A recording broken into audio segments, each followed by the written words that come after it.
Hi, everyone. My name is Rajeshwari, and I'm speaking from Brisbane. And I have been graduated from the University of Queensland, and I'm doing my part times too. So, looking at the current visa scenario, what would you do differently if you were applying today? If I was applying today, I would focus much more on choosing a course linked with the Australian skills. That's really great. Yeah, applying earlier because visa processings are being very strict at the moment. So it's better to choose wisely, which are related with the visa conditions and which is more related with skills and everything. Okay, so any suggestions in the process of doing while doing the visa process? Suggestions, I suggest you to make the paperwork, everything arranged.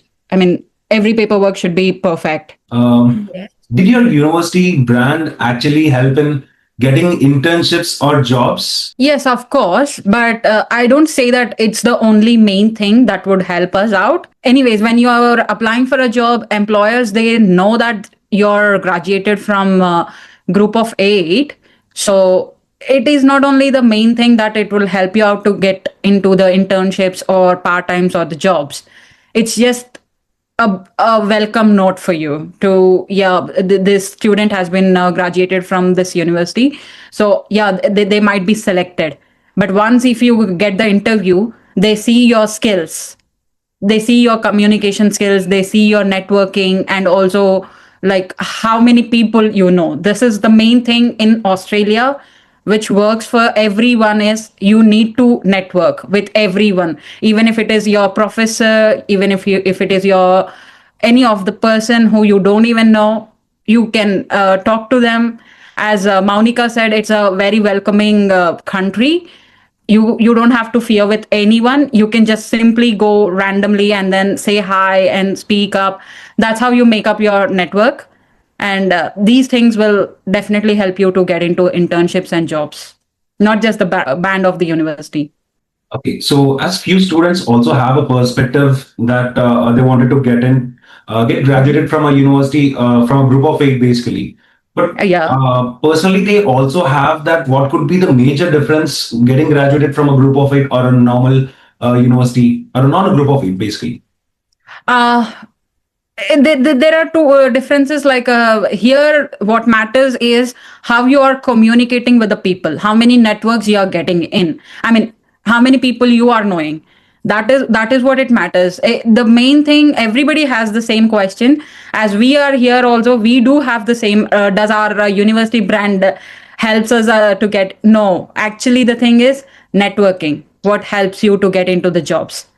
Because how many people you know, you get so many references, and that's how you start getting to known by the people.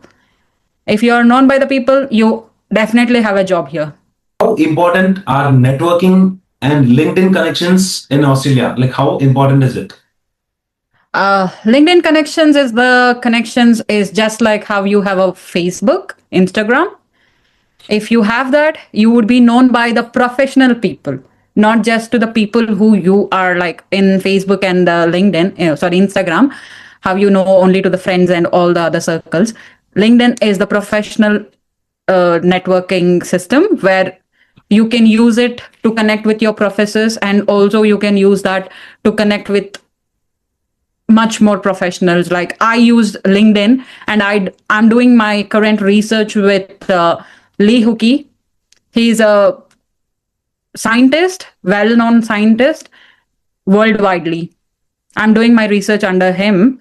So I used LinkedIn connection to connect with him. What kind of other ways we can build our networks? Walk, go, knock the door, try talking to them. If you don't see him today, still tomorrow you have it. Go there, try talking to him, ask them out for a coffee or lunch, something, and then that's how you build up your networks. And even like if you have a LinkedIn profile, keep updating on it, and then also you'll have the more knowledge about your university, what they are holding up, like some events, some workshops, everything. Even like everybody should have this LinkedIn connection. When you are starting from India, you have to have this LinkedIn. That's the easiest way. That's your ticket for everything. Like in Australia, whatever events going in Australia, like out of the university also, you get to know in LinkedIn. Which courses or industries currently have better opportunities for international students? If we see according to the places, there is good opportunity, like job opportunities in Sydney for IT and cyber security.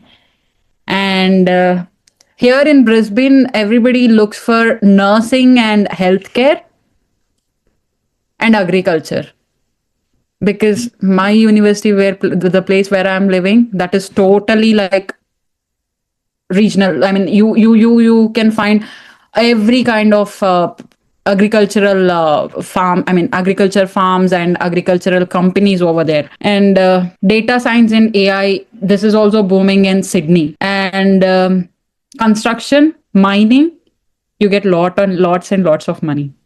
What was your experience with Australian internships or co-ops during studies? How did they lead to getting a job? For me, my internships are totally related with the universities. Initially, when I came here, I was in a regional area. I don't have a car. I don't have anything. And because that was regional area, we used to have the transportation like once or twice. So all my internships and part times were all in the university. I was working as a research assistant. So they were like, I didn't have to go to meccas or like other things. It's good to have a job at your university place. And there are, as Raunika said, you'll have the jobs in the cafes which is related with the universities. Please do get them too. And also you can volunteer in the clubs. Instead of staying jobless, volunteer there, and that would also become an opportunity for your internship or a part-time job.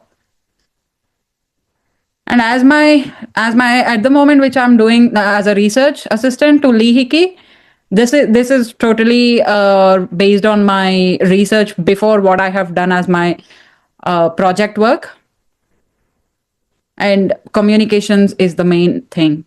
Knock the door, talk to them. That's how you get into the jobs. Are there enough industry exposure and practical learning opportunities in Australia? Yes, of course, you have. That's what I was telling you guys. Like, if you're an agriculture student, come Australia, you'll have all the fields, everything. It's an island. Definitely, you'll have more exposure, more industrial, practical exposures, because in Australia is a kind of place where everybody does agriculture, their own agriculture too. They have their private farms where you can also get some jobs over there. But it's good to have a good industrial exposure. And I particularly had industrial exposure on cotton fields and sorghum fields. So, are there any mistakes which students should avoid while coming to Australia or while in Australia? I think while you're packing up your bags, everybody does this as an Indian. We need to bring that, we need to bring that, we need to bring this. Don't. Please do not heavy your bags and do not pay extra for your luggages.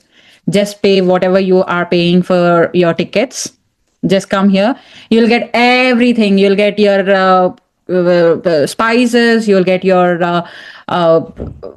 grain attas like wheat attas and everything. You'll have like even like your wag bakri chai, everything. You have everything here. You don't have. And even like Woolies and Coles, everybody might have known that about that. Woolies and Coles, they have Indian store, Indian aisle also, where you can get kurkure too. According to your locations, maybe if you could just let us know how much is the initial expenses or initial cash we need to carry with hand while arriving to Australia. Initial expenses, basically on a month basis. First of all, when you're stepping into Australia, please do leave this your mindset of having it till 1 month, because every Australian place, either it is Brisbane, either it is Sydney, either it is Melbourne or Tasmania, I'm pretty sure everybody will have this weekly distributions. So whatever you are spending, it will be weekly. So groceries will be weekly, rent will be weekly, everything will be weekly. Only your phone bill is monthly and internet bill will be monthly.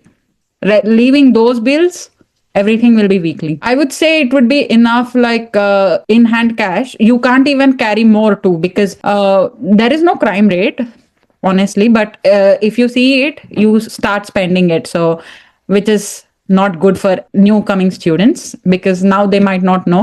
Later coming up days, it will be there. There will be a crocodile festival.